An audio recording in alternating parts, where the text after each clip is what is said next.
Guys, first of all, I'm so sorry for the delay, but you know, when you live out in the middle of nowhere in the sticks, and sometimes I have to actually go out there and climb up the utility pole and knock the birds off the wires and shit just so I can get internet. It's just what it is, right? So, but I do apologize. I'm sorry for the delay, but I think we're up and going. I think we're good. Everything looks stable. So let's just get right into it, right? So, um, we're going to start off because the last couple of streams or whatever, I haven't done this, but we're going to just look at a couple little funny little memes or whatever that was submitted. We have the Sith Army knife, right? Everybody should have a Sith Army knife. If you don't have a Sith Army knife, what are you even doing with your life, right? And then, of course, we have this one here. And because of the way things are in the economy right now, he says, I see you switched to the new energy efficient lightsaber. And of course, it's one of the little, curly Q. And yeah.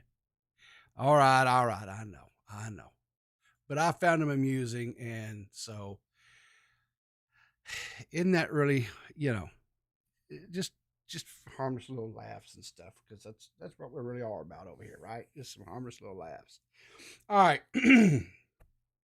So this first little video we're going to look at this morning, if you are a parent and you have either raised your children like I have, or you're in the process of raising your children, right? One of the things that we as parents always have to deal with, right?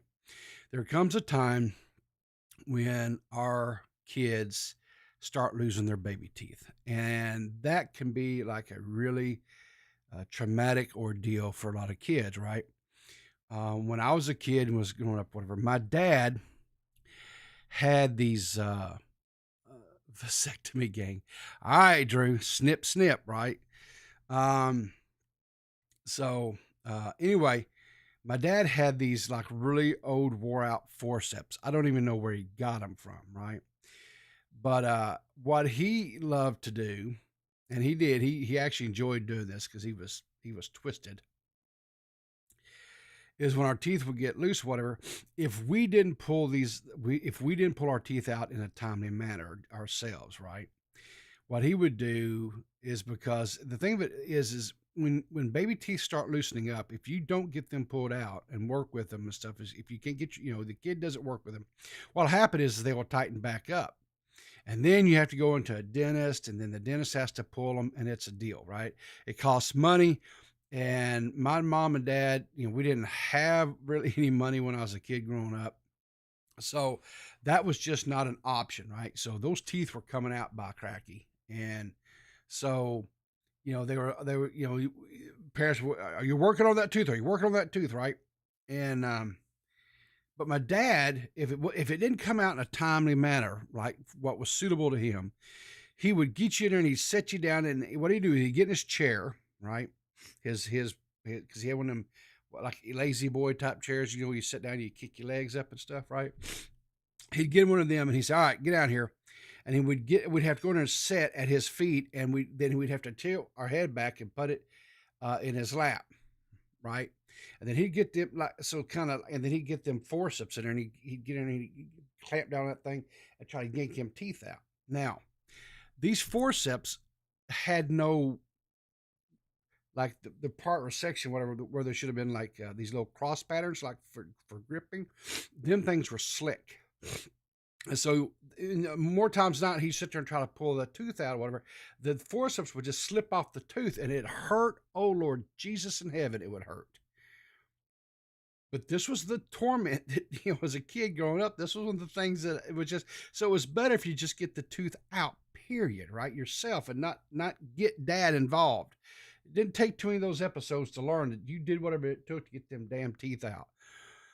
Well, this mother here gets a gold star from me because she, she puts this video out. She goes, "I love being a mom," right?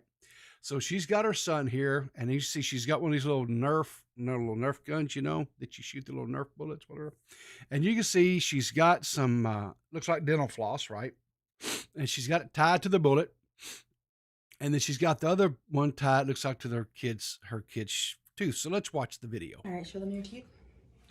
I have a ugly tooth, guys. That some bitch is just barely hanging in there too. Yeah. It's a Nerf bullet. So we're gonna shoot it, and the string is tied with the, yeah. Look at the camera. Get close. Ready? Yeah. 3, 2. Show the camera. Show the camera. All right. See? Now that's the way it should be. It should be fun. It should be laughing. It should be, because it's, make an adventure of it. That's one of the things about being a parent, right? Is when you've got something that could be traumatic for a kid, you've got it, but it's something that has to be done, right? So this mom gets a seal of approval from me. With my kids, because when my kids were, when it came for the tooth thing or whatever, it was such a traumatic thing for me as a kid growing up. I couldn't do it. I couldn't deal with that stuff with my kids. So the wife did it. She took care of all that stuff. But most of the time, both my boys they just did it themselves. They would, they'd go give them like a washcloth or something like that, just yank the things out. I mean, they were super troopers about that stuff. But the poor old dad, oh Lord, I still have traumatic memories of that stuff. So this next thing is coming from a Twitter account called Historic Vids. And in this one here, the movie, I guess they're like a corporation. They make movies, right? They're one of the production companies. DreamWorks, they've changed their logo. And as you can see here and their intro and stuff, right? So this was their old one, right? And this is the new one. They have them here side by side. And let's watch how they've changed it.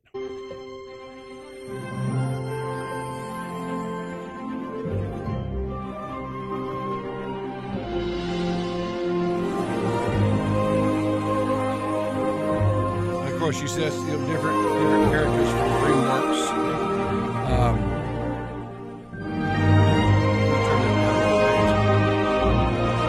You see, this is like the different characters and things. So yeah, that's kind of cool, So, string attached to a doorknob. Paw print says on yanking the teeth out. What is here? Go in with the pliers. See, now listen, Squatching. See, that's the kind of stuff right there that was nightmares for me. Wookie says, to be fair, if my son saw this video, he'd ask me to do this for fun. Now, there was one thing. Let's go back for just 1 second here, right? Oh, I closed it. Let's see here. Let me go back to my,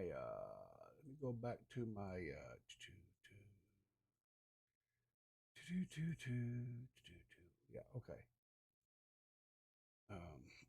We'll go back here for 1 second on this thing. Now, there's one little criticism. There's only one little criticism, okay? Now, what the mother should have done, okay, is if you look here, she's got the string tied to the little Nerf bullet here, right? And when she cocks if you watch here, right, when she goes to cock it, see how the bullet is going to, because the cylinder is going to rotate, right? So the string is going to be trying to go through all that. Just a little harmless criticism here. What she should have done is had the bullet out, right? Out, separate from it. Cock the gun, right? So to load the air into the chamber to shoot it. And then she should have went from the end of the barrel and poked the bullet down in there that way. Then that way the string would have been going straight down in the barrel and not had to go off to the side through the receiver. And she would have probably gotten a better result as far as it got the tooth out, which is ultimately the goal, right? But just that one little criticism. Let's see what else here. Optus Will says worse when it's adult teeth and you get smacked off of Global Post. Just brilliant 13-year-old me. Yeah. I never got any, like, once my permanent teeth came in or your adult teeth came in, I never lost any because I got smacked or hit, and I played football and things like that. So I was lucky, I guess, there. And when I say football, I'm talking about American football because I know we have some people across the pond that what football for them, of course, for us Americans is soccer. So just a little bit clear there because my butt wasn't fast enough to be run up down no field playing soccer or football, that way. Drew sharing the new one should just be the last 3 seconds of the new thing. I think I'm missing something there on that one. We can see by the end of the movie will be a trailer length with 2 hours of logos. Yeah, exactly. But anyway, the mother here still gets, like I say, she still gets it because it was a creative, ingenious way to do it. The kid was on board. The kid wasn't, hollering and screaming. So still gets a a thumbs up from me on that one. All right, how many of you guys out there are familiar with the story that came back first? I think it was like the first of early part of 2022 about pink sauce. There was this woman that made this quote revolutionary new I don't know, like salad dressing or dipping sauce, whatever, called pink sauce. How many of you guys are familiar with that? Right? Well, according to Pop Crave, she has done a photo shoot out here where shows her in front of a Walmart, and it shows her that pink sauce is in the Walmart section, like where you have your salad dressings and things like that. Now, I know there was some controversy and stuff with the original production line because I think she was like doing it out of her house, and there was questions about was it being properly sealed. People were getting it, and it looked like it had probably, as what we say,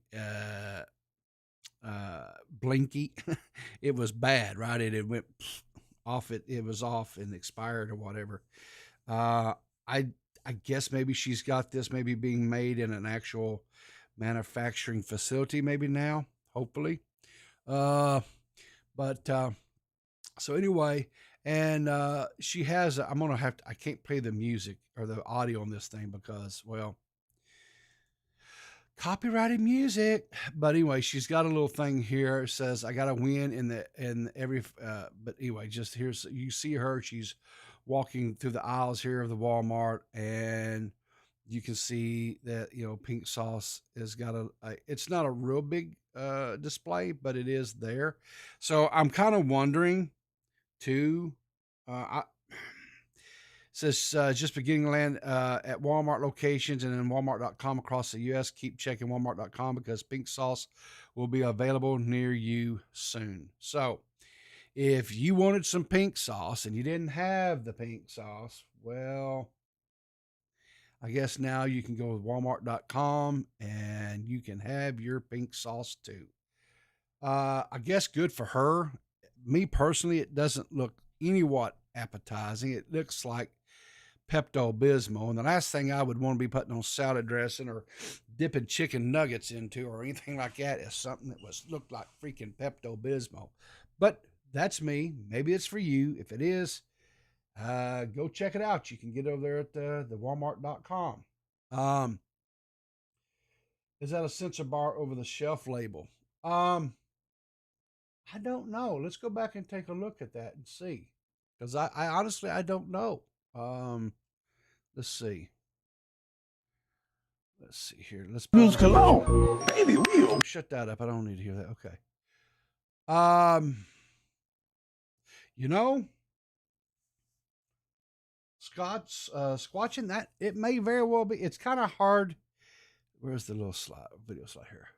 See, they don't. Yeah, they've blurred something out there, haven't they? You can see because you can see, right? Like it stays in place, and when she goes to put her arm up, it goes in behind it there, right? So yeah, they put something up there to. I wonder. Now I wondered something, right? Because I get a little tinfoily sometimes. Because creators will go and make videos and stuff like that inside of Walmart and stuff and get kicked out all the time, right?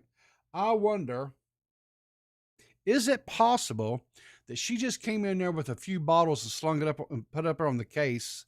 Or because like I said, because if you look, there's only like 6 bottles. There's not like any depth to it, right? Usually if you're putting something up on the shelf, like for example, look at this ranch.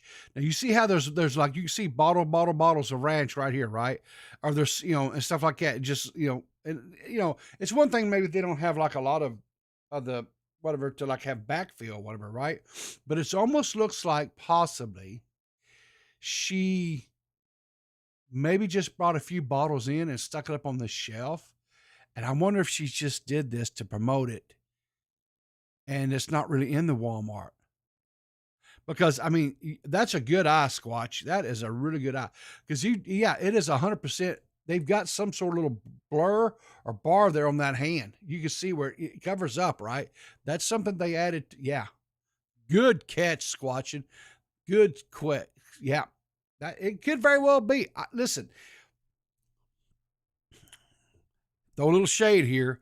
There was a lot of turmoil around this person when she first launched that product line, right? There was a lot of turmoil. There was a lot of just, you know what I'm saying, shady stuff that was going on. I don't know. I'm trying to remember. Did we ever cover this on Clear as Mud? Or because I think when this happened, I wasn't helping Dave. I don't think I was. Was I helping Dave then? Maybe I was. I can't remember if we covered it or not, but I do remember seeing and stuff, and I just thought it was the most ludicrous thing in the world. This woman was taking, basically, it was ranch dressing and was putting some stuff in there to make it go pink and was basically rebranding it.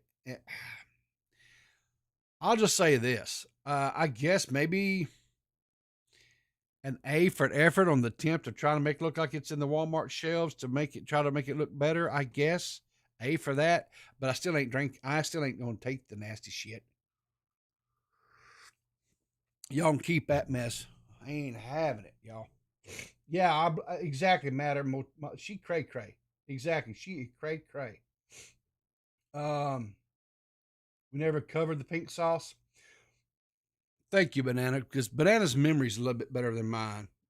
So as long as he takes his meds and keeps his tinfoil hat off, he's not a bad feller. He really isn't. And by the way, guys, if you're not, just a little segue here a second. If you are not following Banana, it's at Yellow Surf on the Twitter. We're trying to get his presence a little bit bigger because Banana there fancies himself as the next Rocky Balboa, and he wants to get out here and he wants to box, and he wants to get out his frustration and his anger by punching somebody else in the face. I think there's a lot better ways to do it, but this is the path that Banana has chosen, and as a buddy and as a friend, I have to support this decision. He is trying to get a boxing match. Right now, he is trying to get Parking Tigers to agree to boxing. Now, some could say, and I think they would be rightly justified in saying this, that Parking Tigers is deflecting because he goes, oh, well, you don't have as many followers as I do on Twitter. I think that's kind of a cope. Some could say that's a little bit of a cop out. Because I don't necessarily think Twitter followers is a definition of who the person is, right? That's just more or less of a That's just like, oh, look here, my penis is bigger than your penis. That's all that is, right?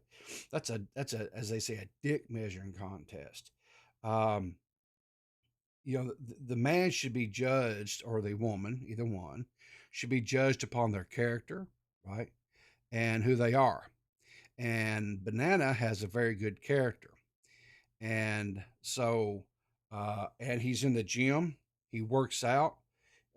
He goes, I think about every day he's in the gym, getting. I think what is the term, swole. I think is that. Um, yeah. Also, while we're at it, okay. Thank you very much. Let me just do this right here. Let's see here. Like for example, let's just take a look at something right quick here. Why does it keep open? I don't want it to open. I want it to open up over here. Now look at here. Look at this man. He's one-legged, skipping rope, right? And he's calling out. He tags him. Let's go. He says, "Let's go, Parker Tigers. Don't hide. Don't run. Get in there and get that, right?" And let's see what else. There was something else here. Yeah, yeah. Let's do this here too while we're at it. Um, and he's got this new venture going, right? This new show that he's doing here, Unhinged, right? And he's doing it with Dr. Shivago, and he's got Joey Westside, and he's got King Brick Shit, and of course, Banana. And guys, let me just do this right here. If you have not checked out this show, then you know what? Get in there and do it.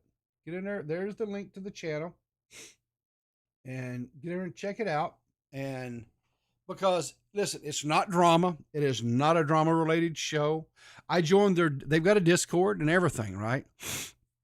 I joined they were in there hanging out, him and some, Banana and Joey and a few other people in there last night. So I hopped in for just a few minutes before we had Dave's show, and was just kind of hanging out, just talking, because Joey makes me laugh. Joey's a funny dude. He really is. And was in there just kind of chilling out with some of the people and whatever. And I asked a question that had nothing to do with, because I know they have a rule over there: no drama. You cannot talk about drama, period. Right? So, I asked a question, and Banana starts kind of spazzing a little bit. Goes, "No drama, no." I said, "It ain't a drama. It's just a question." He says, "Yeah, but I know where you're trying to lead it to." I wasn't, but since he put it out there and made it manifested, then I had to kind of start leading into some drama stuff. But anyway, now what? What is going on? We're having it's showing. I'm having some connection. Freaking ISP! I swear to God, I just want to drop it into the Fargan Ocean. Anyway, yeah, Peepaw felt his wrath. I feel no wrath from Banana. Banana, no.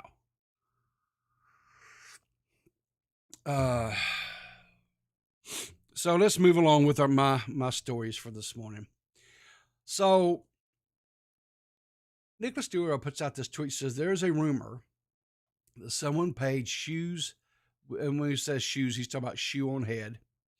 Highest tier Patreon reward, $50,000 to get her to delete her Twitter. Is this true? And then pain in the astrologian. I don't. This person says the Patreon tier said she would shut up for a month. So, man, you know what? Let me do this right quick, because I don't know what kind of content Shoe on Head makes. Let me make sure there's nothing here that it's gonna get me in trouble, right? Yeah, okay. We're safe. Yay. So Shoe on Head, they've got a dollar. You have a friendo, comrade, $5, $20 is a month is Alpha, 50 is Sigma, and then By My Sign, it's $50,000 a month to join. and it's for 50,000 a month. It says I will shut the F up. So yeah. And sure enough, if we click here on the old Twitter, you can see this account does not exist. So, did someone pay the $50,000 tier? I don't know. I don't know. Could she have done it as a marketing ploy to hype talk about our Patreon and stuff? Possibly so. You know, wouldn't be the first time someone did something like that, right? So, anyway, I don't know anything about her. I don't know what kind of content she makes. But Nicholas Diorio found it interesting, so I thought I would make mention to it in case you guys didn't see that. So this next one is kind of an interesting thing. Political, you believe? Watching. That's a good deal. I like money. Yeah. If I could get someone to pay me $50,000 a month to shut up, I'd shut up. Wouldn't bother me a bit. I'd take my $50,000 a month and just, retire and, I don't know, raise chickens or something.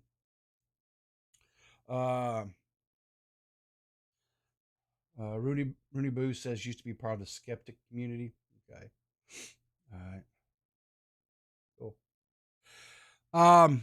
So this next little one here, this is coming from a TikTok account, but it was shared out here on Twitter. And what is going on here?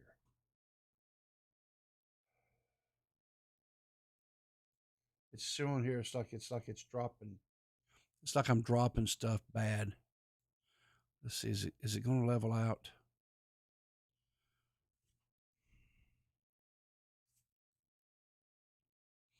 All right, let me do something here just a second, guys. Let me see if I can let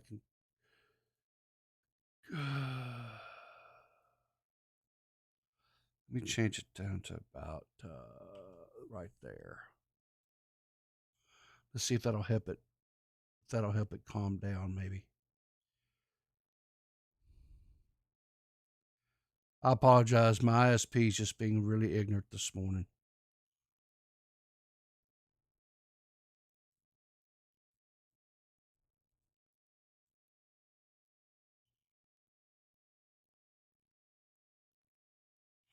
Yeah, we'll just continue with it. I'm sorry. We'll just kind of deal with it. Yeah, the Tommy C curse. Well, Tommy C's is his is more hardware issue with his PC. I'm not sure what all he's got going on there. Mine is not hardware issue. Mine is freaking ISP crap. I swear. I'll be so glad when this new one comes in. I can get on it. Hopefully, it'll be so much better because it's supposed to be fiber straight to my house. It won't be this crappy DSL. Anyway, so this next one, Alan Roberts, I shared this out on Twitter. This is a larger woman, and she's talking about fat phobia.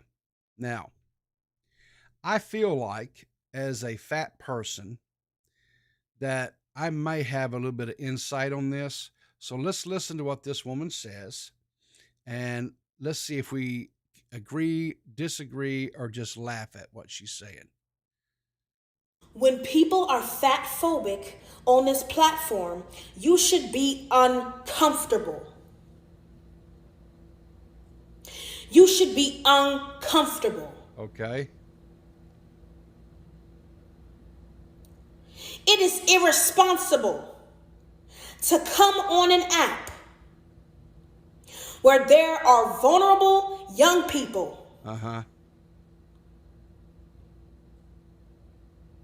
And be so fat phobic. Okay. To spread such hate and harm. Okay. So as a larger person, and I've been a larger person for most of my adult life. I guess probably in my mid to late. It was after I got married, right? I quit. I got lazy. Quit taking care of myself. I got married. Wife cooked really good food. So I kind of overate. I didn't stay as active as I should have. The job I had me sitting for hours. 8+ hours a day. I was sitting in a truck, driving all over the place. Doing repair work. I'd get out for 30 minutes, maybe an hour, sometimes a little bit longer than that, and I'd be back in my vehicle, and I'd be driving for another 2 or 3 hours to the next work site to work. So it was even though I was out going all day, long hours periods of day, the vast majority of my time was sitting on my butt. Okay, so it was a very sedimentary.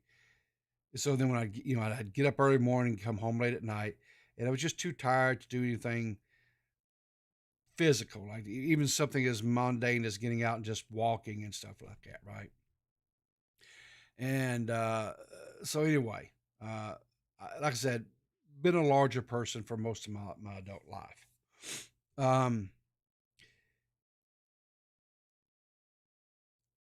I see people picked on and mocked and ridiculed because of their weight and size, and that's wrong, right? Just to laugh at somebody because they're overweight or whatever. And I myself have seen videos where a larger person will be doing something and like a chair will break or this will happen or whatever. And I myself have laughed, right? Because it's funny. Nothing's funnier than watching a fat person fall and bust their ass, right? Or things like that, right? It's just funny. Fine, right? But I've also seen people just come in because they're large and they've mocked and ridiculed them, whatever, right? That's not cool. There's a difference between coming in and encouraging someone to start transforming their life and making their life better by eating right, staying away from the bad food, the fast food, the fried foods, that kind of stuff. Eating healthier, fresh vegetables. Things like that, cutting out all that kind of stuff, and exercising, and encouraging them to do so.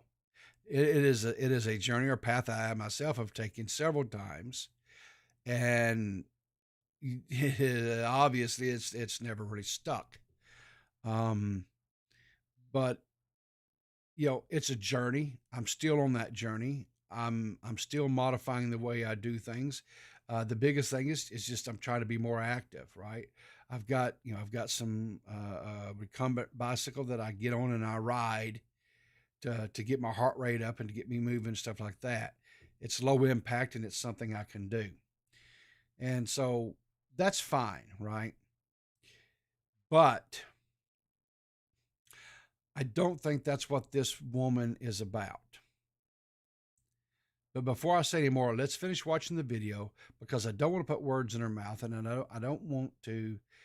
I don't know if she's one of these because there is a group of people out there that are larger people that are in this quote body positive movement that are proud to be overweight, and they believe that you should accept them for how they are overweight, and that if you don't want anything to do with them, like if they're single and you won't date them because they're overweight, well then you're fat phobic. And so that's kind of lead me kind of where it is, because she has this fat phobia should make you uncomfortable, right? So that's kind of because I haven't watched all this video. I watched like the first few minutes. I was okay, I'm gonna save this and just react to it cold on the stream. But her saying this fat phobia thing kind of is leading me that way because of the title that this little text she has on the screen here, whatever. So let's just watch and see. And do it under the guise of caring about people and making it about people not caring about themselves. You don't get to do that.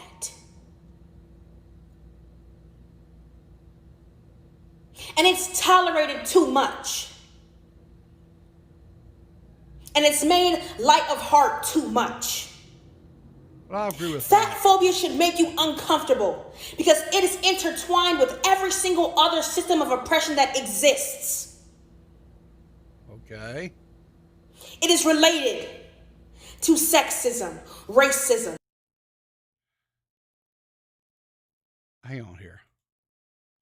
Back this up a second. It is related to sexism, racism, homophobia, xenophobia, classism. And so when you talk about one, you talk about it all. Whoa. Wow. Why do they all speak like Southern Baptist preachers? I don't know, Banana. I don't know. Um, Insomnia Owl says, I live by the 5-second principle. My Meemaw taught me if you notice something about someone that they cannot fix in 5 seconds, don't say anything. Food and teeth, tell them lazy hour beast. Nope.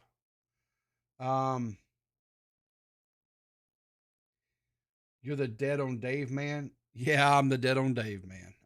I am Peepaw. I am the producer for Dead on Dave. You found me, Jimmy. You got me. You got the Peepaw.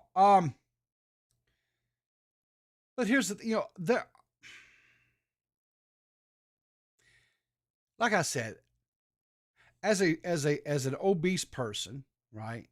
And I've struggled with this my most of my adult life. Can I do something about this? Yes. Am I doing something about this? I'm trying to, right?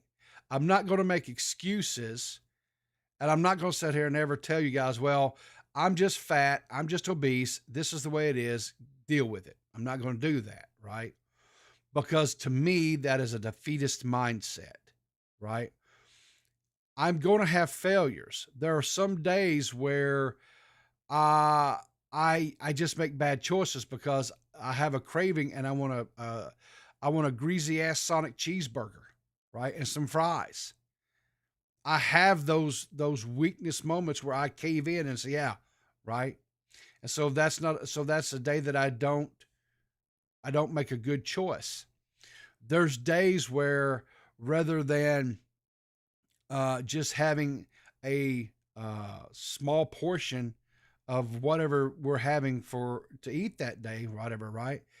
I go back for seconds and I shouldn't. I have those moments. One thing, and this is, and I haven't really said anything to anyone about this at all, and this has been kind of a really a crazy side effect to all this stuff, right? So Dave and I help, of course, Dave is streaming and doing shows pretty much 6 days a week, right? He has Mondays with Xylee. He has Tuesdays with SFTP Tuesdays, Willie Mac Wednesdays, Nicholas DeOros on Thursdays, Blacks Fridays with Bo Blacks, right? Saturdays is Drew's with Sharing, and then Sundays he does SFTPs a lot of times, or that's just days that he does Twitch or whatever, right? And so now I'm doing the morning show that I do 6 days a week, and do a podcast on Sunday.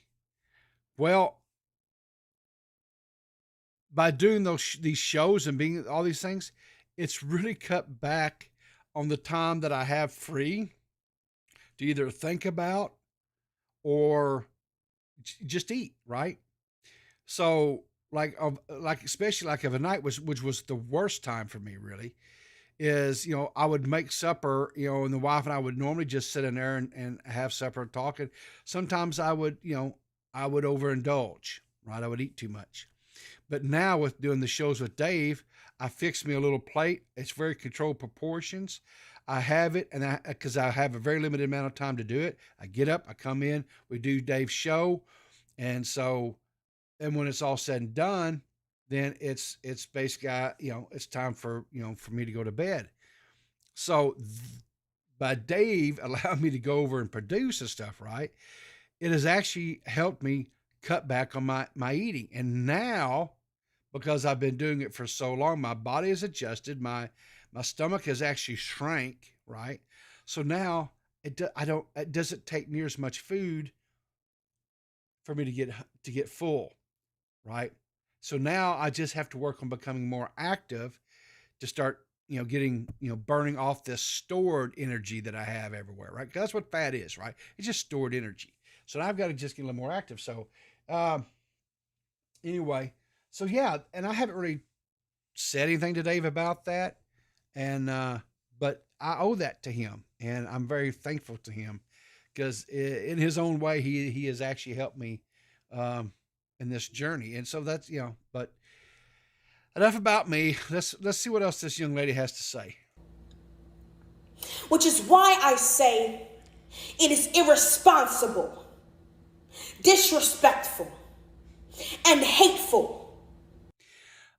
No, okay. So one more little thought, real quick, before we go too much further, is her tying this into uh, racism and whatever it was, whatever it is, Zenoism or whatever it was, and sexism and homophobia and all that kind of stuff. I'm going to disagree with her on that, right? And here's why. There are a few people out there that have medical reasons to why they are fat, right? They have some actual medical reasons within their body. They have some issues to where their body is just not processing things the way it should. And so they battle obesity because of that, right? Those are rare occasions. Most people are obese because they're making bad choices. They're not eating properly. They're not eating the right amounts, and they're not getting enough exercise to combat the caloric intake that they're ingesting. That is in no way can you tie that to the color of somebody's skin or the country of their origins or who they love. Okay? A person cannot choose. A person just doesn't wake up one day and say, "Oh, I'm going to be gay today." Or a person doesn't wake up and say, "Oh, I think I will be black today, or I'll be Asian today." Okay? That is not something that people just choose. Okay? A person can get up and say, I think I'm going to eat this box of ding dongs today, or this box of Twinkies, or I'm going to get this big family size bag of Doritos and eat this shit. Those are choices that are within that person's control, and they can choose to do it or they can choose not to do it, right? This here, her equating this quote fat phobia to racism or uh, homophobia or any of that is the same. I'm sorry, young lady, you are off base on that one. To come on this app and be fat phobic. And that is all I have to say on the matter. Because I've already said too much on the matter. Have you? I think you did when you equated it to And people are not uncomfortable enough for me. Uncomfortable. I tell you, it's uncomfortable. You get in some sort of mass transit, be it airplane or a Greyhound bus or something like that, and you come in and you sit next to a big guy like me, I'm going to make you uncomfortable. That's uncomfortable. Just because somebody says some words to you online calling you fat, I don't know. Sticks and stones, people. Shit, sticks and stones. They're too comfortable. And I know it talked about ushering people to their seats, sitting people down, but I need you all to get up out of your seats and stop being so complicit and complacent when it comes to fat phobia. Stand up and show up. Learn something. And to learn, you need to unlearn. Yeah, you need to unlearn some of the stuff that you got in your head, young lady, too. So I don't think you need to sit there and be preaching at people. I've had enough of you. You're dismissed. Closed-minded people, I swear. So, let me ask you guys a question. How many of you guys out there are musicians? And specifically, how many of you guys play guitar? Okay. If you're a musician and play guitar, let me see some ones in the chat. This next story is for you. Okay. Let's see here. So we are joined mid event, but this is from a Albuquerque, New Mexico, I'm assuming, Guitar Center, right? And so I'm going to assume that this guy here in the blue shirt and blue jeans is a Patreon or customer. This guy here in the red shirt and the blue jeans is an employee, maybe even what they call loss prevention, right? But let's see what happens here. Okay, so as you see, as he's escorting him out, right? I don't know if you saw that or not. He grabs the acoustic guitar and he starts anyway. Oh, he's trying to destroy the guitar. Looks like a nice guitar. All right, you're going to leave right now. You understand me? He says you're going to leave. Do you understand me? You are leaving this store right fucking now. He's got him in reverse Right? chokehold. You're going to gently let you up. He's tapping out. He says, I've had Get up. enough. Get the I don't get know the what fuck this up. guy did. I mean, I don't know. Maybe he did the heinous crime. One thing that you're never, ever, ever, ever supposed to do in a guitar shop. Good job, dude. Yeah. So they just throw the guy out there on the sidewalk and just leave him laying, right? Let's see here. People just come on, they don't walk by him, they ain't paying him no mind, they just leave him laying out there like garbage. Just throw him out. So, see, I haven't watched all this, so I don't know if there's like any conclusion to this or what, but this guy here, he's filming and he's just laying out here. Oh, they just threw his shoe on him. Holy shit. Homeboy lost his shoe. All right. So I don't know if this guy did the heinous act of okay. Do any of you guys know what is the one act that you're never, ever, ever, ever supposed to do if you go into a guitar shop?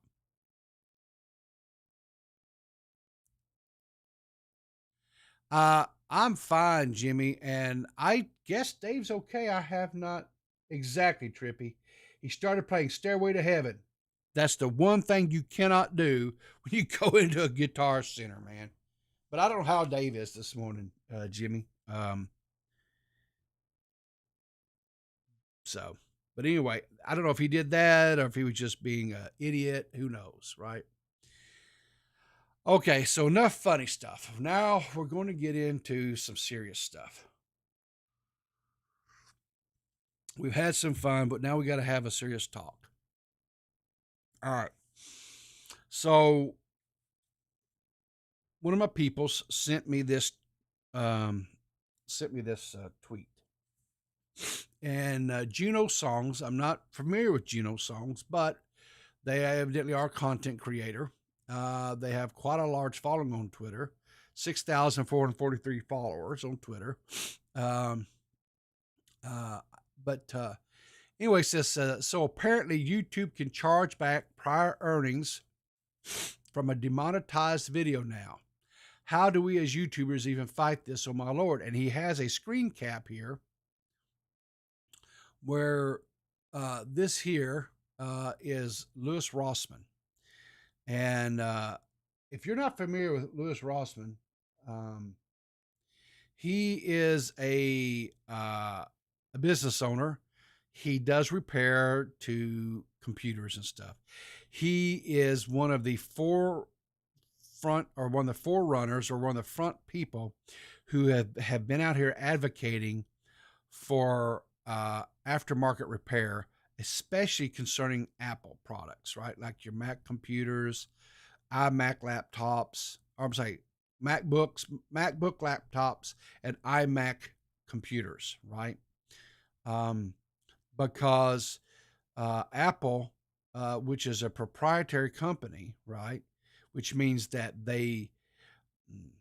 proprietary means that just as a quick little thing here, they manufacture the hardware, they manufacture the OS. It's all inclusive, and they never put it out on the any of the specs or the stuff, components and so forth to repair them.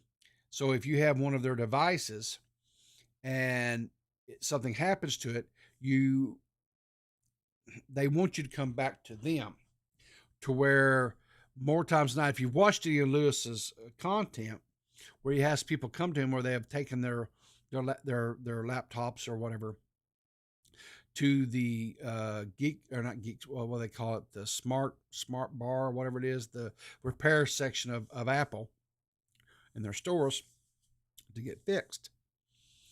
And more times than not, the price that they quote them is so close to what a new one is that the person would, an uneducated or unknowing person that didn't know about Lewis or other places like him, just end up buying a new device, right?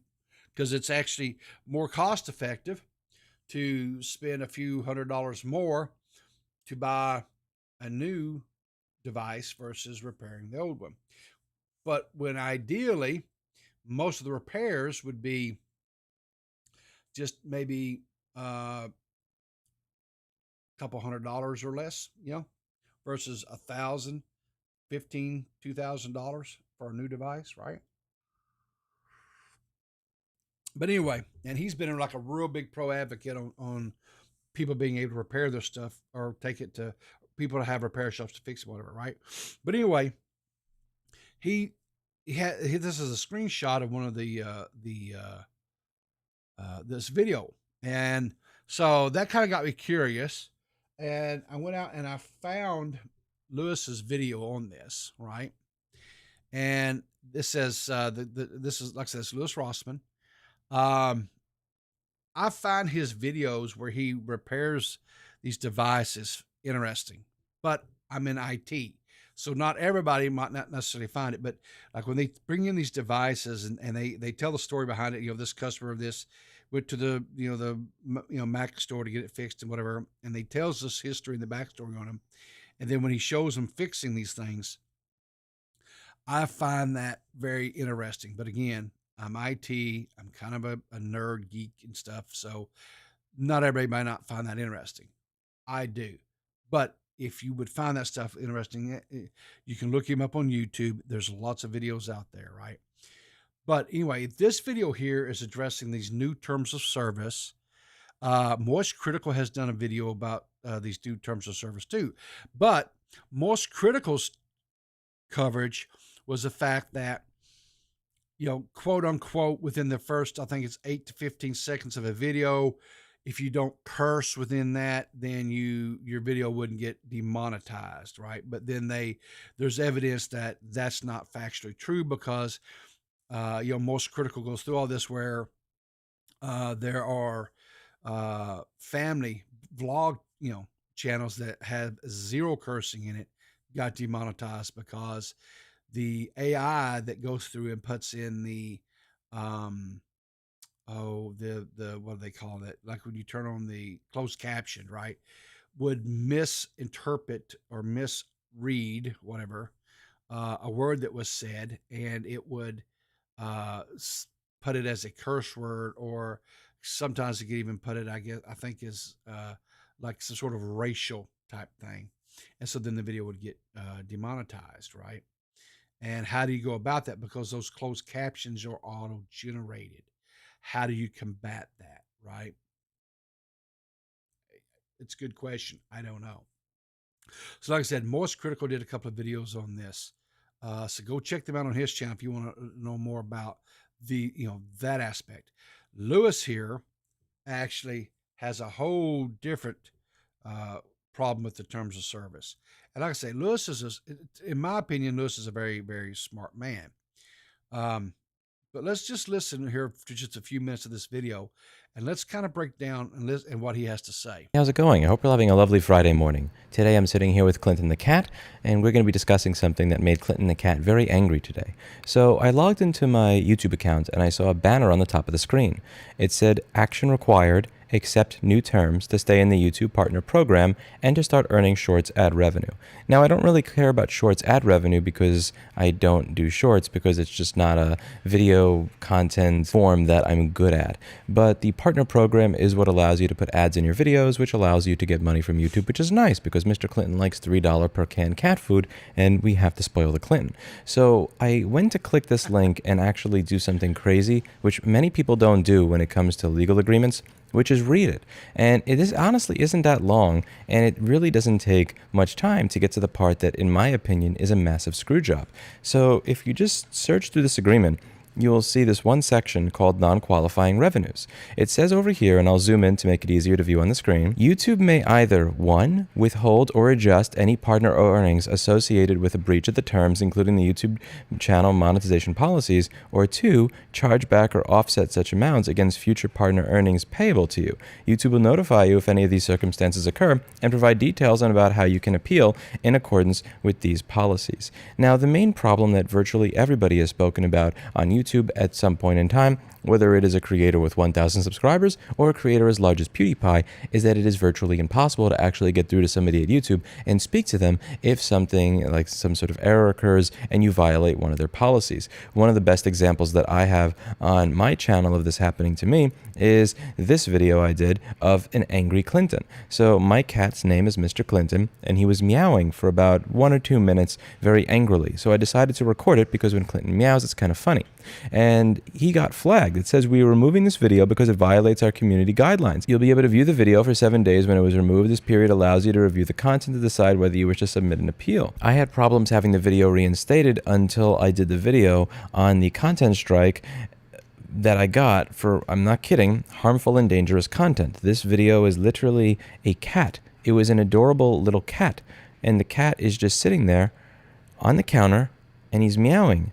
Look at him. He's just sitting there, and he's going row, row, row. Now, it's one thing if YouTube makes a mistake and one of your videos disappears. At some point, any content creator with thousands of videos is going to say mea culpa, whatever, it is what it is. They're going to curse, but they realize that there's no other platform on the internet that is going to allow them the reach, the monetization that YouTube does. So they just kind of suck it up and deal with it. But I think something that's going to cause a lot of people to start saying, no, screw this, is the ability for YouTube or Alphabet to literally reach into your bank account and take back money that they gave you based on a robot striking your cat for hate speech because he was meowing.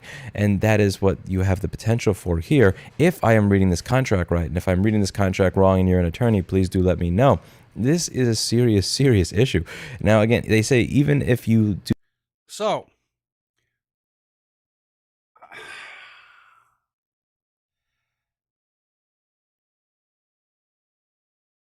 like I say, this video went out 21 hours ago. It's got 102,000 views.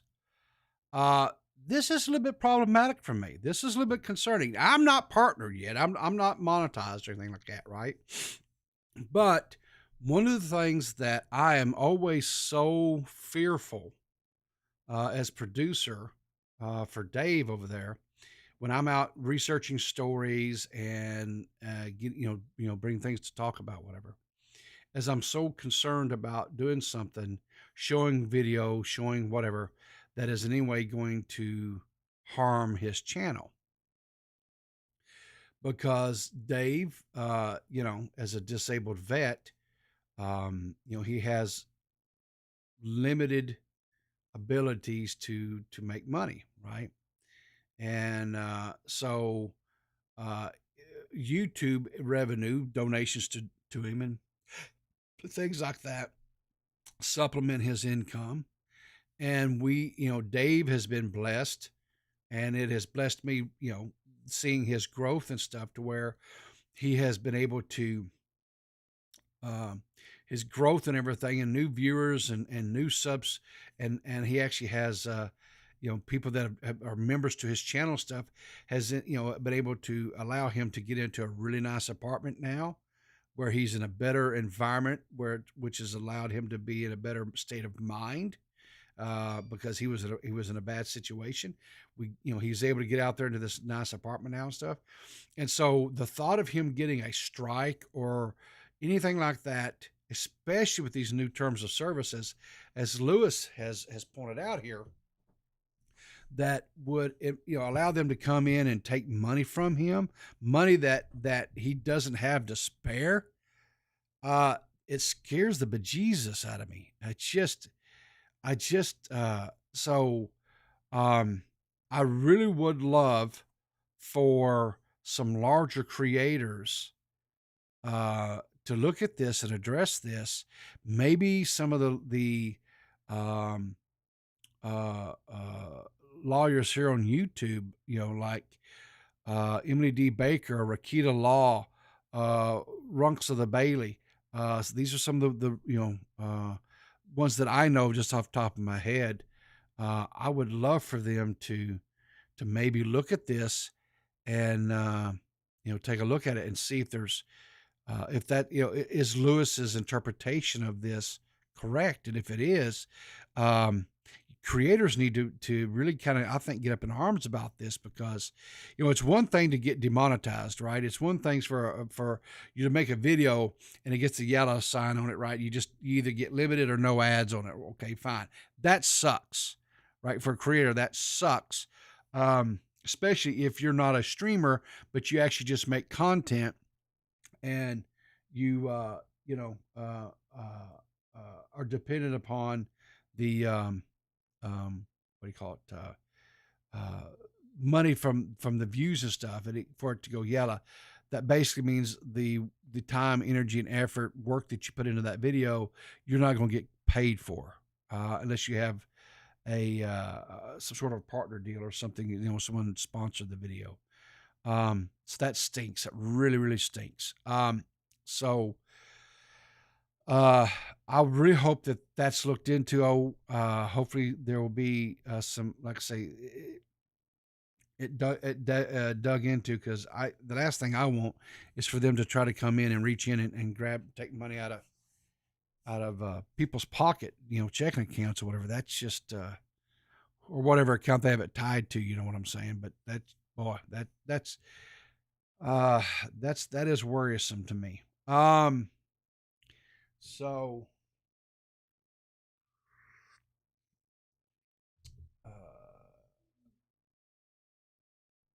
let's talk about Aiden Ross.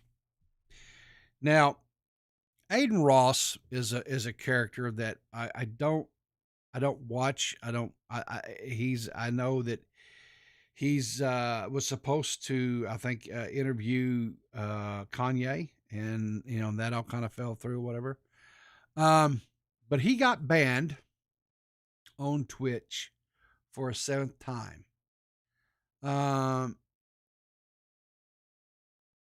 It says Aiden Ross has been banned from Twitch for a 7th time in response to streamer ban's Twitter bot, which broke the information on January 14th. As follows started to react.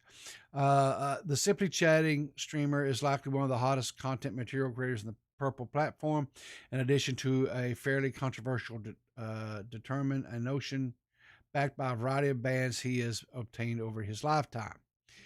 A member of the W neighborhood, Aiden Ross has over 7.2 million subscribers on Twitch and has generated a powerful comment of over 72,000 concurrent views on his D-Well streams over the previous 30 days. Free Aiden, his neighborhood takes to Twitter as Aiden Ross has handed a 7th Twitch ban. Ross has been repeatedly banned from Amazon-owned platform. The massively well-liked streamer is a recognized goal for swatting, which has contributed to bans as well as Twitch's phrases for service of let's see. Okay, let me try this again. The massively well-liked streamer is a recognized goal for swatting, which has contributed to bans as Twitch's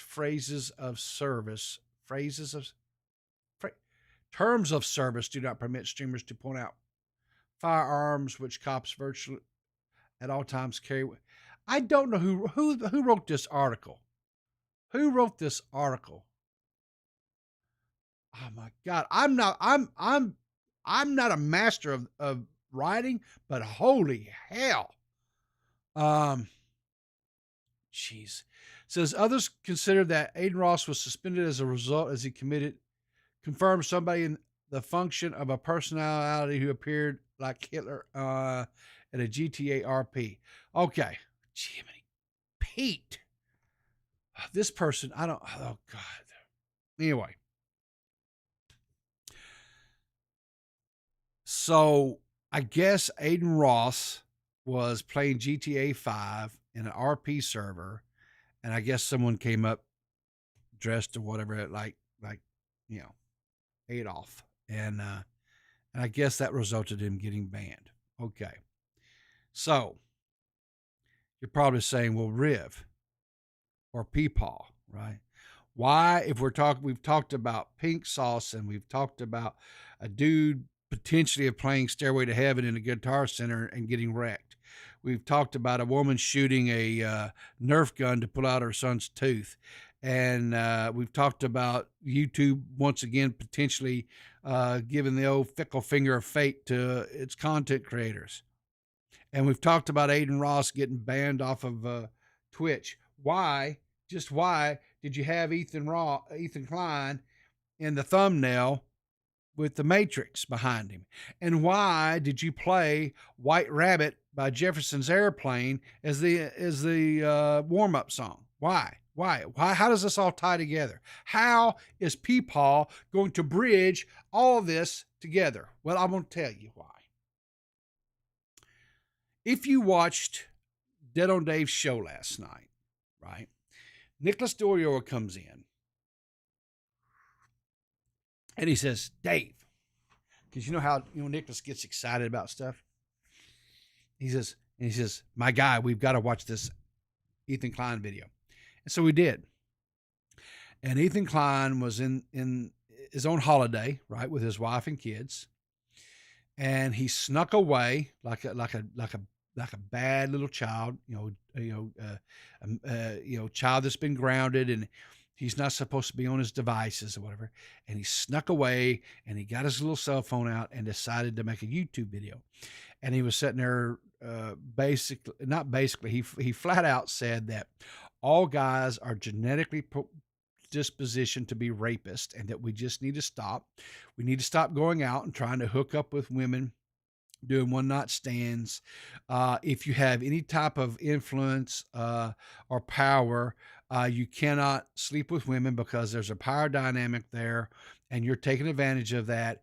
And I mean, it's just a horrible video. It is just a horrible, horrible video. We laughed at his goofy ass in that video, right? And you would have thought, well, that's bad enough, right? But nope. Ethan is not to be deterred.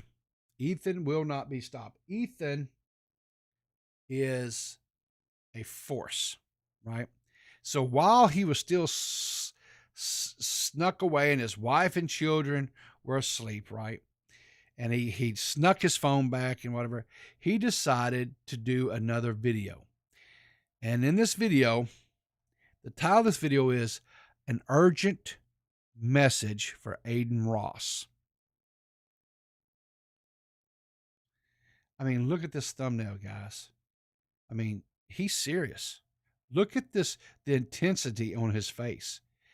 Ethan is serious. This is urgent. We have got to get this message. I mean, it's intense, right? So let's listen to what Ethan, I'm going to have to speed this up because I think Ethan may actually talk slower than me. Turn this annotation. I don't know why it does that. Anyway, so let's listen to what Ethan has to say. Urgent message for Aiden Ross. If you know Aiden Ross, please make sure he sees this video. Now, a tragedy just befell Aiden Ross. He was banned on Twitch because somebody went into his live stream and sabotaged him. What happened was he was doing some GTA 5 role playing, and somebody dressed up like Adolf Hitler into his game to try to get him banned, and he did get banned. And do you know why that happened? Most people are missing the true story here. Do you understand? What is the true story, guys? What is the true story? What is it that Ethan can see that we can't? What is it? Oh, God. Ethan is going to enlighten us, guys. Ethan is going to pull back the veil.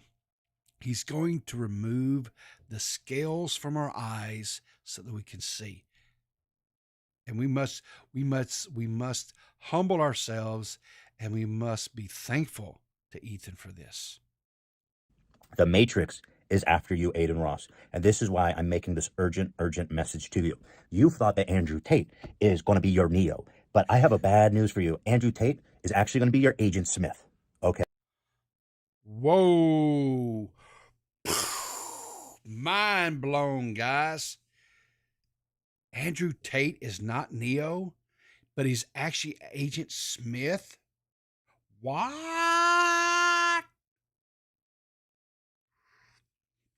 Oh, my Lord. Man. Let's see what else other mind-blowing things he can share with us. Okay? Do you know what I'm saying? I'm Morpheus, bro. This is... He's Morpheus? Ethan Klein is Morpheus? The Matrix. It's real. In the words of Logan Paul, he says, the Matrix is real, and pray that it never comes for you. Well, I've got a bad message for you, Aiden. The Matrix is coming. There's a reason you got banned on Twitch, okay? It's not a coincidence. You want to talk about 2023 is the year? Then come with me. You want the red pill or you want the blue pill? I'm just saying, dude. I'm just saying. I'm be Neo, okay? I'm going to wake up with you. I will show you the world for the first time ever, and it might not be pretty. Much like when Neo woke up, it was not pretty, but it's real, and that's what's important. Do you want to sleep or do you want to wake up, Aiden Ross? Do you want to keep getting banned and sabotaged by provocateurs and Agent Smiths, or do you want to take my hand, Morpheus, and go and become the one? You are the... Hang on. Hasn't Ethan Klein been suspended repeatedly from YouTube?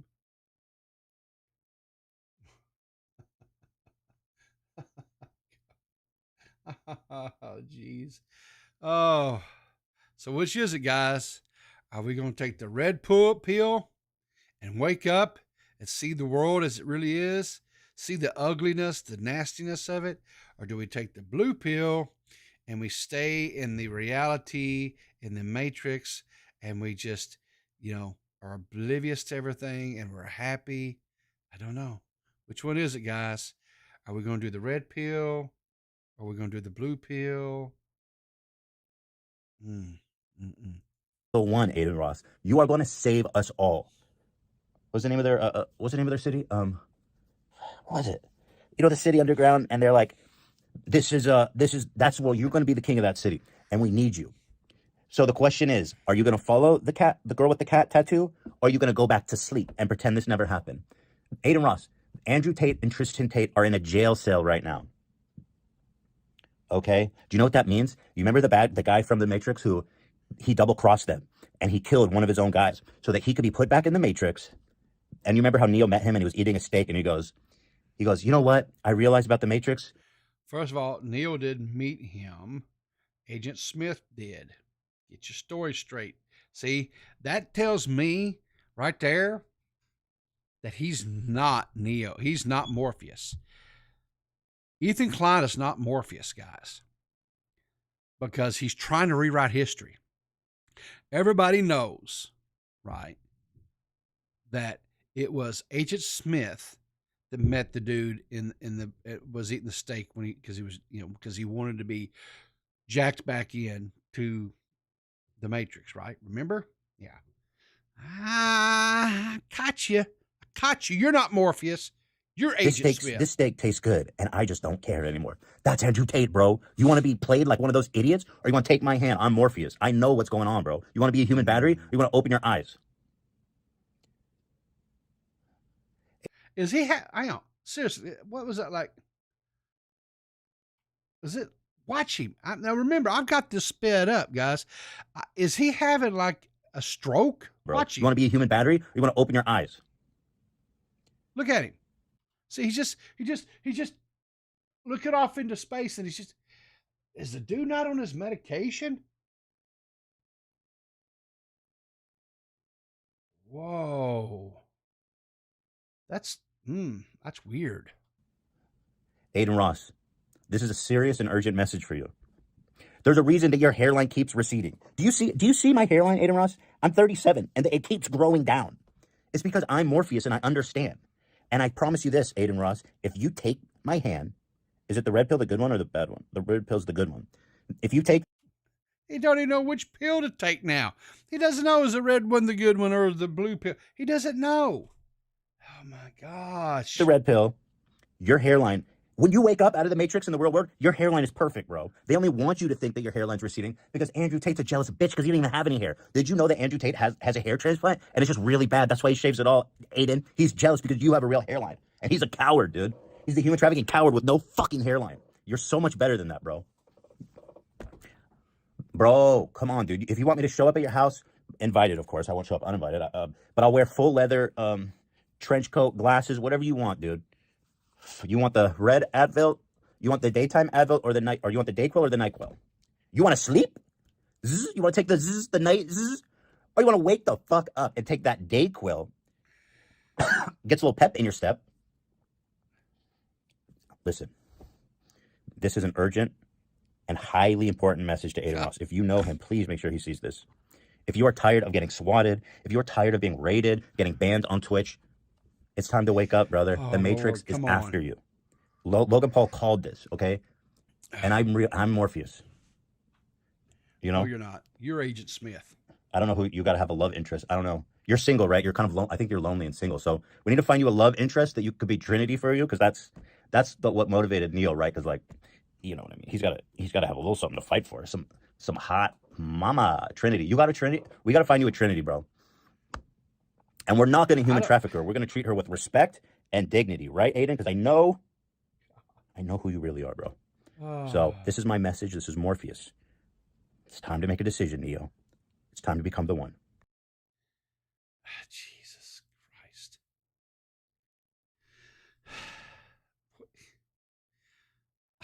Someone needs to come get him.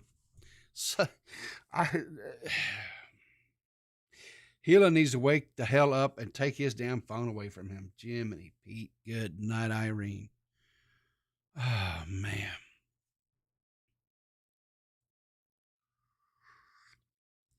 Well, guys, that's all the stories I have for you this morning as far as news stories. I was a little bit late because I had some internet issues and stuff. And so I think what I'm going to do to kind of make it up to you guys is I'm going to tell a story. Okay. I'm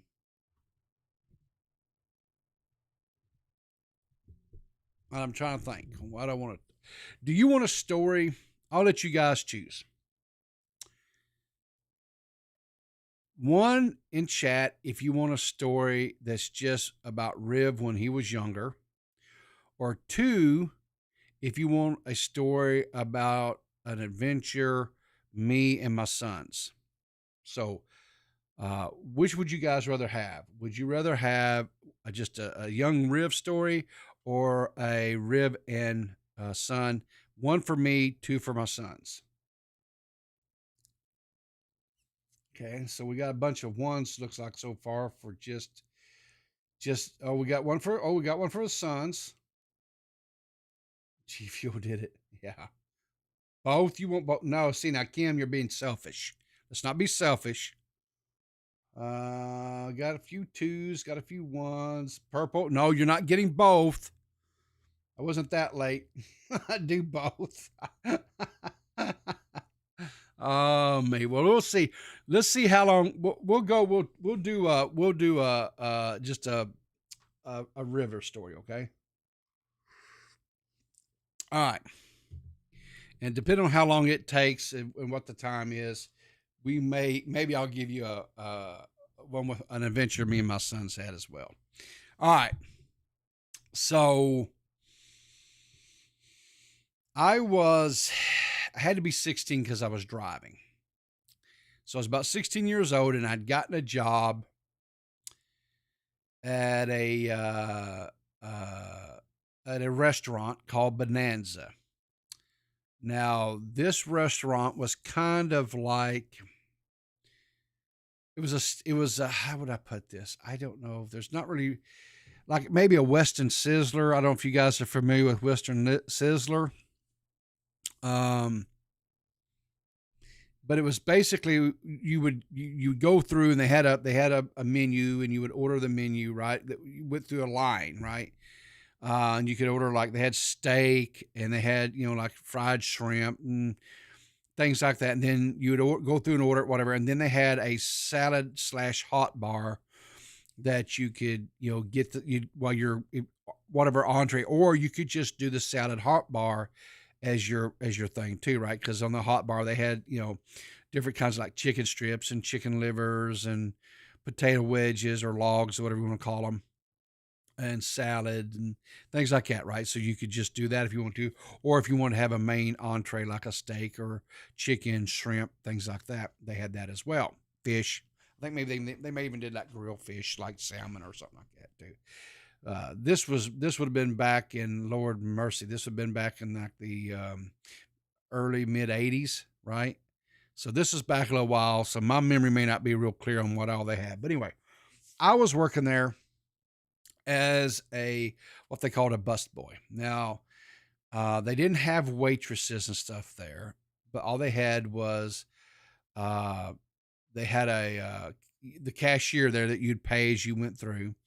And then they had a hostess, what they called a hostess, and she would help seat the people, find them seats if they had a large party, whatever, right? And then they had bus boys, and the bus boys would bus the table, clean the tables, whatever. But we also were responsible for like if a customer wanted a refill on soda or things like that, that was our responsibility to do that too. So we did double duties. And so we got to keep the tips and stuff, right? So and it back then, if a really good tip back then was maybe, I think the biggest tip I ever got was like a $5 tip, and it was like this huge table, like 12, 15 people, and I got like a $5 tip. I thought, ooh, boy, I was, and high cotton there, right? But anyway, I always worked. It was after school, right? So when I go in and work, I would start, the shift around 5 o'clock, 4 o'clock, something like that, and I would work through the evening shift, the supper shift or whatever, and then the place would close like at 10 o'clock at night. So anyway, I would work whatever, and of course it was a hot job, it was a nasty job, you'd all sweat and greasy and stuff, and so what I would do on the way home is there was a park, right? Like a little park that you go there during the day, and you could, they had places where people would fish because there was a lake there, right? And they fish, or there was a place where the what do you call it? These guys that build the little airplanes to fly, the little model airplanes, whatever. They had a little landing strip thing where they'd fly these planes and stuff and whatever. But then they also had a swimming area, right, where you could go swimming. So I would stop off there of an evening on my way home from work, and I would change into my swimming trunks or whatever, and I would go swimming, right? I'd go out there to cool off and wash some of the grease and grime and stuff off of me, just swimming, whatever, kind of relax and cool down or whatever. And the problem was I was breaking the law because this park closed at 10 p.m. And most nights I didn't get off work till, 10 o'clock or later. And so I was out there one night or whatever, swimming. I wasn't hurting nobody, mind you. I just out there swimming. And so a cop rolls through and pulls in and shines his little light on his car out there, and he finds me and says, "Hey, boy, get over here." So I come out of there, whatever, and he gets on to me and chews me out, whatever, says, "Don't come back in here again." Now, I'm a 16-year-old arrogant, know-it-all boy, right? And I was like, "Yeah, okay, whatever," type thing. Real flippant, disrespectful. And so a few days or whatever go by, and it's like a Saturday evening or whatever. And me and my buddies were hanging out, and there was nothing to do, right? Because, again, this is a 90s thing. Get it? No, this was not a 90s. This would have been probably, let me think. I graduated in 87 and I was 18. So this would have been like in 85, 84, somewhere in there, 84, 85. So anyway, mid 80s. Yeah, it's an 80s thing, right? So me and my buddies were hanging out, and we had more than likely we had smoked a little bit of the devil's lettuce, a little bit of the ganja, right? Because I was a smoker back then. I like to smoke both cigarettes and marijuana, and we were probably all a little high, and so we were looking for something to do, and it was during the summer, and it was hot, and it was like 10, 11 o'clock, maybe midnight, I don't know. So we were like, let's go do something, right? So I was like, well, we can go swimming. Yeah, let's go swimming. So we drive over there to this park or whatever. And now none of us had because it was something that was planned. So none of us had our swimming trunks, right? So we all get down to our underwear, right? So we're all out there in our underwear and we're swimming or whatever. And my best friend at the time, good friend at the time, we're out there by the, because I don't know about where you guys live in the parts of the world or country, whatever, but here in where I live, whatever, the swimming holes, they have these buoys and these cables out there, right out there at the extremity or the far end of, or the depth of the far end of from the beach area, to show this is where the swimming area ends, and it's also to let boaters and stuff not come up in there where the swimmers are at, right? So we had swam out there to prove we could, whatever, and so we're swimming back, and my buddy, I said my good friend at the time, he gets a cramp in his leg. Now, getting a cramp in your leg is bad. It's horrible, right? But when you're swimming, it's worse, right? Because now your leg's cramping, you can't swim, you can't tread water, we're in deep water, and he starts freaking out and panicking, and he starts screaming like, I don't know. I hate to say this, I don't mean this in a bad way. And it's a real high-pitched scream, right? So he's screaming like a girl, like a woman, right? And I'm sitting there trying to calm him down. And I know I'm smart enough. I had enough sense about me to not get in too close, because I was like, some bitch will drown me, right? Because he's panicking. He's freaking out, right? So I knew enough not to get close enough to him, because his goofy ass would have drowned the both of us. So he's freaking the hell out and stuff, right? And about that time, in comes Deputy Dog driving through with his spotlight. And he's out there shining in the water. And my buddy is screaming for the high heavens. and it sounds almost kind of like someone was getting railed, you know. And I'm sitting there, God, and the cop is hollering at us, get up here. And I'm like, the dude's got a cramp in his leg. He can't swim. We'll be there in a second. And he's like, I said, get up here. So the cop is losing his cool, right? Now, there was 2 other guys with us. And those 2 little shits went over and hid in some damn cattails and shit. They're hidden. Cop can't see them. The only one he sees is me and my buddy, the one that's screaming. And you would have swear, anyway, it was bad. It was bad, y'all. The cop's losing his temper. He's turning red-faced. Even at night, I could see this son bitch. He's 3 kinds of shades of pissed. So I finally get my buddy calmed down enough so I can drag his ass up to the shore. I get him up to the shore. And we're coming out. And, of course, now, like I said, all we had on was our underwear. And when underwear gets wet, guys, now we're not wearing these bikini briefs and shit. These are those, tidy whities and stuff. And because we're all poor, right? The shit was wore out and threadbare. Okay. So these underwear, they're trying to fall down. We're trying to hold them up, cover up our asses and our nuts. And the cop is yelling and screaming at us. My buddy is humping around trying to get this cramp out of his leg. And I'm sitting there. And now this is comical. This is something that should have been laughing and funny.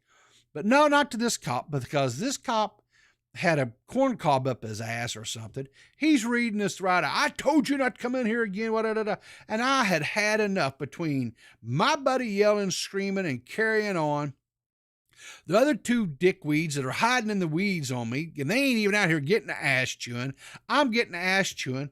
Hopalong's over there with this cramp in his leg, and I'm sitting there going, and this cop is eating my ass out. I'm like, whoa.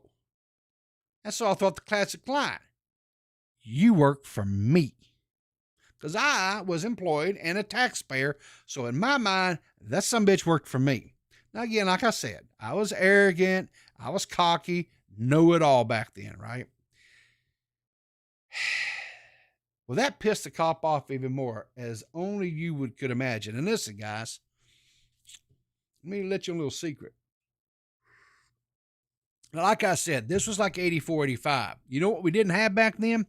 We didn't have body cams. And we didn't have cell phones that people could record shit. Right? The cop grabs his baton, puts his hand on his baton, right? And he starts easing that damn thing out. And I know we're fixing to get a damn beating. But in my dumb ass mind, I'm thinking, I can take this sumbitch. Right? Because back then, Peepaw was playing sports, was lifting weights. And he's not the Peepaw that you have before you, where life has beat him down. Okay? I was 16 years old. And let me just see here real quick. Let's see if I can find a picture. I think I got a picture from about that era. Let's see here. But anyway, as I'm kind of looking, let me finish my story here.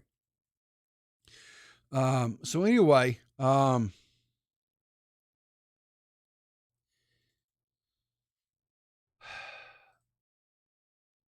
long story short, the cop finally calmed down, told us to get our clothes on, and told us to get the hell out of there. So me and my buddy start getting our clothes on, put whatever, had to put our shorts, whatever, are wet, which means now our shorts are getting wet because of the wet underwear, whatever. And so I have to holler at these other 2 numbskulls because they ain't even came out of the weeds yet to get them over there. And so they finally come over there. And we get out of there, whatever. And, but anyway, needless to say, when am I doing an OnlyFans? I'll tell you when I'm doing an OnlyFans. Never. Let me see. Here we go. Let me find here.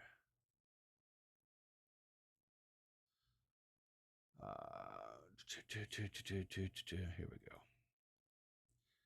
All right, you guys want to see? This was what I looked like. This would have been about 2 years later. This would have been, this was my senior, this was my yearbook photo, whatever. Okay. Now, listen, guys, I'm going to show this to you, but try not to be too mean to me. Okay. I all right, you ready? Man, I don't want to do this because it's bad, y'all. It's bad. But remember, this is 87. So the styles are 87. So, all right, here we go.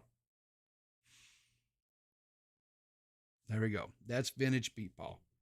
That is 18-year-old Peepaw right there on the screen. See, like I said, I was not always, you go Peepaw. Yeah. Yeah. Feathered hair. Yeah. That was probably the longest I ever had my hair back then because my father was a high and tight guy. I mean, he wanted it up off the ears and he wanted it, basically, he wanted me in a crew cut. And it took all of my persuasion, begging. I even got my mom on my side a little bit. She came a little bit on my side to allow my hair to grow out long enough for my senior pictures to where I did not look like a complete and total goof. Oh yeah. Back then, uh, feathered on the sides. Yeah. I think I was even allowed to like get some mousse to put in it, right? To help with the feathering and stuff. Yeah. Yeah. Get a haircut, you hippie. Yeah, that's exactly what it was. My dad was like, boy, you look like a hippie. You know, like I had friends. And I think I can do this. Um, this was a dear friend of mine. I lost him. Um, I lost him not. Oh, it's been too long. Okay, I mean, it's been.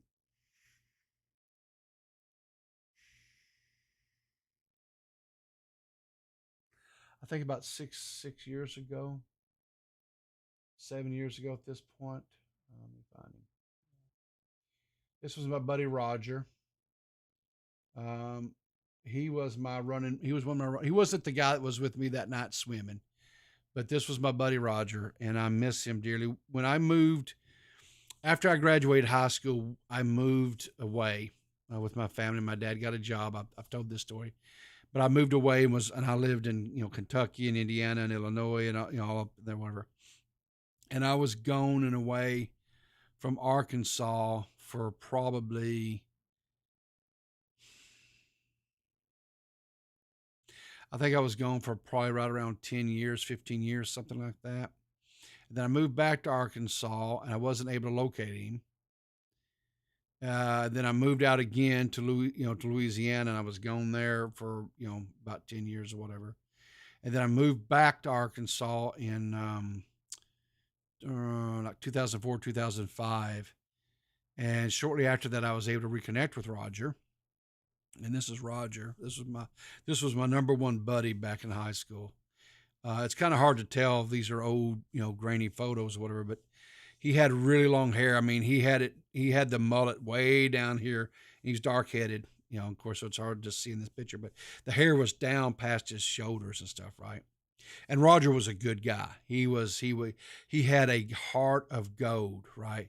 Um, for those who watch Stranger Things, right? Eddie, this last season that we were introduced to, the heavy metal guy, right? Did the big solo at the end of the season, whatever, the Metallica cover. That was Roger. That was my buddy. He was a talented guitar player and drummer, and he was in a band and everything. He played drums in the band, but he had heart of gold, and he loved the band Kiss. He was a huge Kiss fan, and just in any band that was metal, what we considered metal, hard rock back then, he loved them. Ozzy, we had anyway. our, that's, we shared that love. Our was music, right?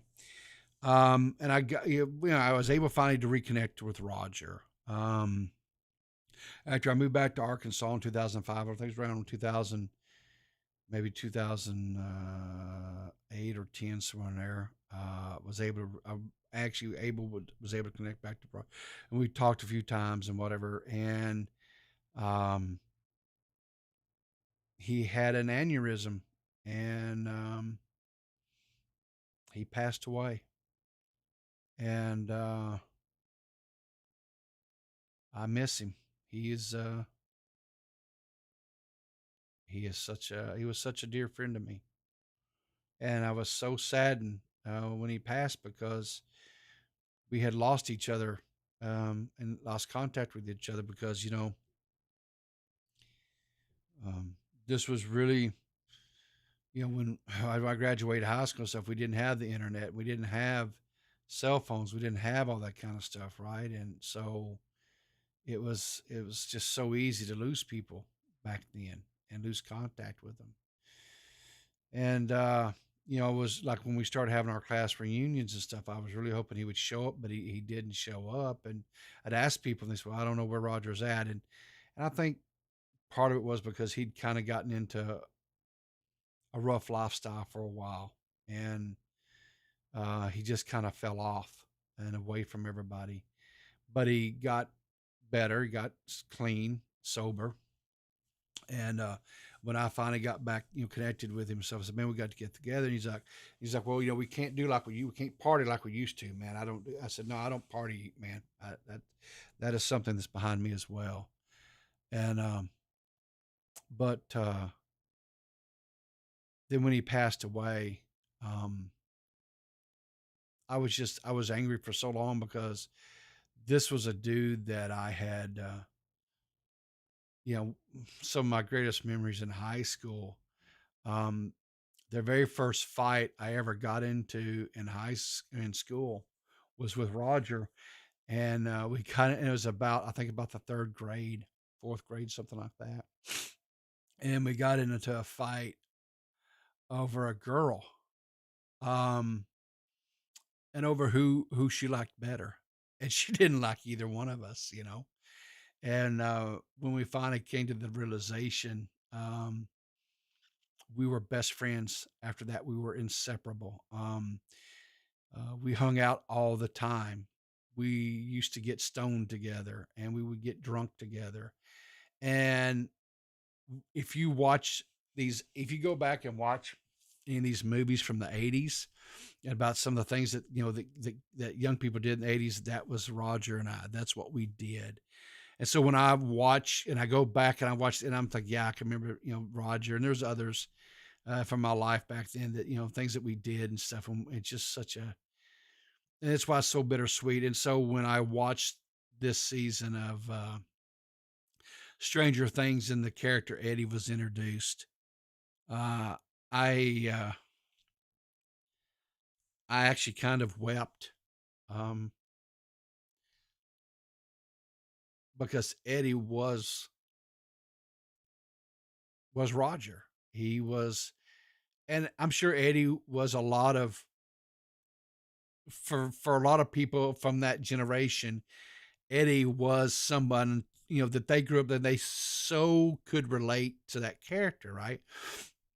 Because he was a guy who was into D&D and heavy metal music, and was kind of an outcast, and had the long hair and stuff. And a lot of people wouldn't have, because he wasn't prim and proper, and wasn't a preppy, and so a lot of people would steer away from guys like that, because always into Satan worship, because he does D&D and all that shit, right? And really truly, when you got to know people like that, like Roger, and that they had hearts of gold, and when you were their friend, they would do anything for you. They would go to the fires of hell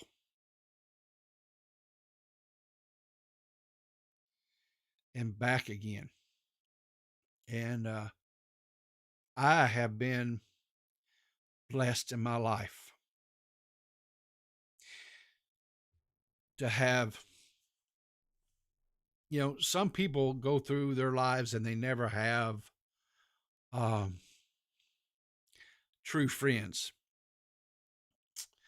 And I think one of the things that has is such a sad thing for young people today is they have these relationships, these friendships that they make online that they turn on each other so quickly, right? And they think these are my friends and these are whatever. And you guys really don't know what friend a true friend is. And not everybody ever really truly has true friends.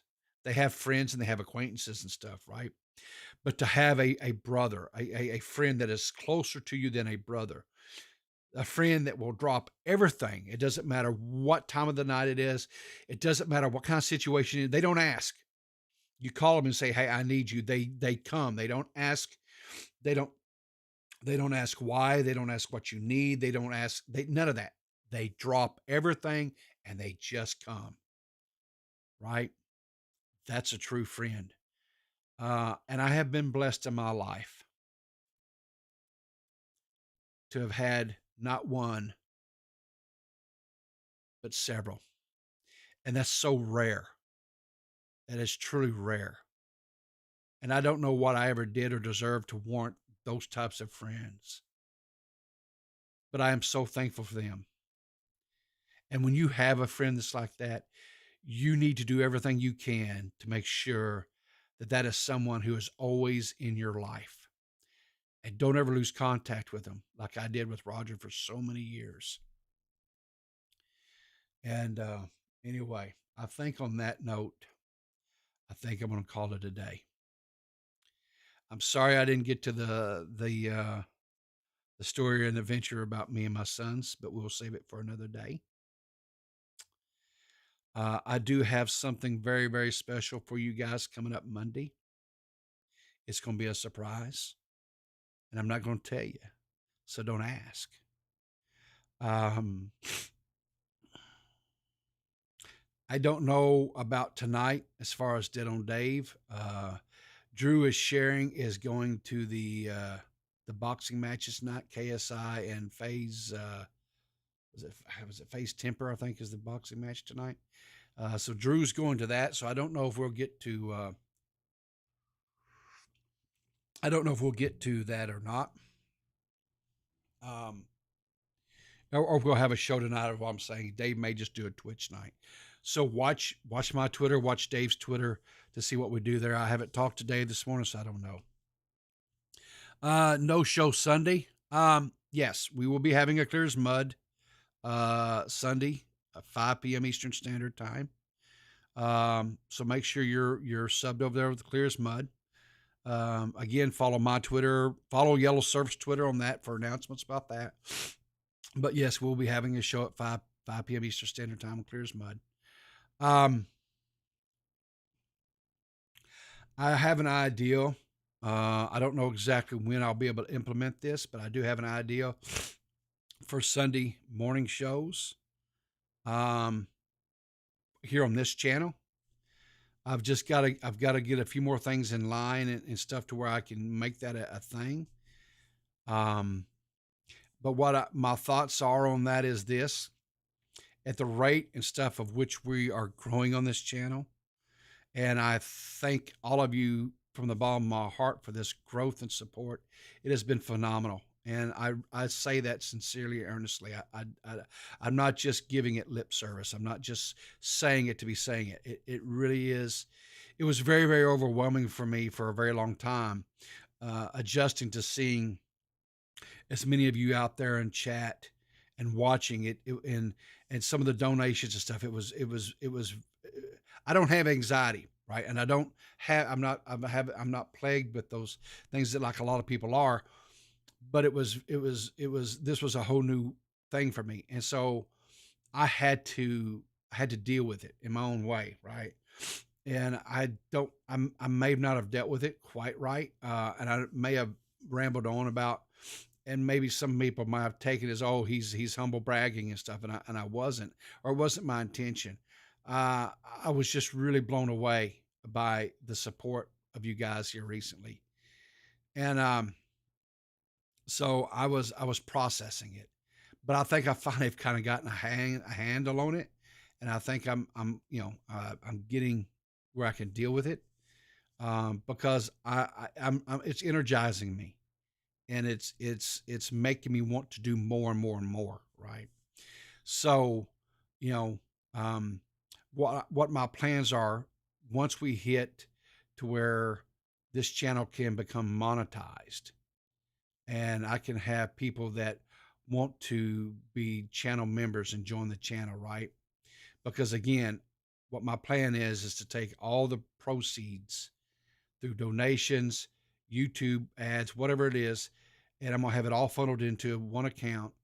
And then we as a channel, we as a community, you guys included, we are going to turn around, and I'm going to have a committee, a small select committee that nobody's going to know who's on it. I'm going to put it that way. I want it to be a secret committee, people that I'm going to handpick, that we're going to go out and find people in our community that needs to be blessed. And we're going to buy technology for them to be able to help them be creators in their own right for whatever they need to be. It could be something as simple as buying them a webcam, or maybe buying them a better microphone, or maybe a lighting system, all the way up to maybe a full streaming setup. I'm talking, monitors, computers, the whole kit and caboodle, right? Getting it set up for them and getting it to them, right? That's my goal. That's what I want this channel to do. Um, but what I'm going to do is once we get to that stage, which I firmly believe we're going to hit that in probably the next few months. Sunday mornings is going to be a special time for just channel members. We'll do the member streams only, right? And I don't necessarily think I'm going to do any type of drama content or coverage. We're not going to do that. What we're going to do is we're going to just sit and talk, and I'm gonna tell stories about my childhood. I'm gonna tell stories about my life, and it's just gonna be a real, just really low key, special little time for just us, right? Um, and I think that's what my plans are. I think that's what I'm gonna do, right? Um, so uh, I'm gonna do the YouTube thing here for a second, right? Because I want to get us to that point, because I want to get us to get to where through YouTube ads and their monetization, we can get to where we are using YouTube to fund this project, right? That's what I want to do. They've got the money. Let's let them fund this, right? So, um, I'm going to ask you to share out the channel, promote the channel. I'm going to ask you to like, and I hope if you've enjoyed this stuff, to subscribe to my channel. But if we can get, we get to me to 1,000, because my watch hours are ticking. I mean, they're really good because you guys are showing up every morning and you're hanging with me, and I bless your hearts for that. I love you for that. But we got to get some more subs, and as soon as I get to that, then we can do that, because I'm really getting hyped and I'm really getting energetic about that, because I really want to start doing that. That has always been a dream of mine, is to be able to be a philanthropist and to give money away and to give things. I want to bless people, because in my life, I've had people who have came in and blessed me financially in times where I was really struggling. And I've always sought a way to be able to give back to people. And this is a way that I can do this. We can have fun. We can entertain each other and laugh and have some fun. And we could turn around and bless other people. And that's what we're going to do. And that's what this channel, in the focus of it, is. But anyway, I got to wrap this up. I got to get out of here. But I've loved our time this morning. I love that you guys allowed me to take a memory trip down and talk about my dear friend Roger, and our time together, because that brought back some really bittersweet memories. And I thank you for allowing me to do that. Keep an eye on my Twitter and Dave's Twitter about the show tonight. I'm not sure what we're going to do there. But in the meantime, guys, keep your powder dry, and I'll see you in the funny papers.